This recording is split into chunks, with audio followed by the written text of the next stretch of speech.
সাহেব আমাকে একটু ওয়াশিং মেশিন কিনা লাগে। ওয়াশিং মেশিন কেনার টাকা কি তোর বাহে দেবে?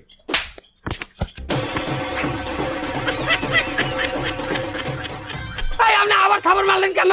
চৌধুরী সাহেব আমরা গরিব হইতে পারি, কিন্তু আমাকে মা বাপ তুললে কথা বললে সেটা আমরা মানিয়ে নেব না। আমাদের মতো গরিব কাজের বুয়া আছে দেখিয়া আপনাদের মতো বড় লোক সাহেবরা গোসল করিয়া সেই লুঙ্গিটা আপনারা গোসলখানায় রাখিয়ে দিতে পারেন। বিড়ি খাইয়া সেই বিড়ির হোগাটা আপনারা খাটের পাশে রাখতে পারেন।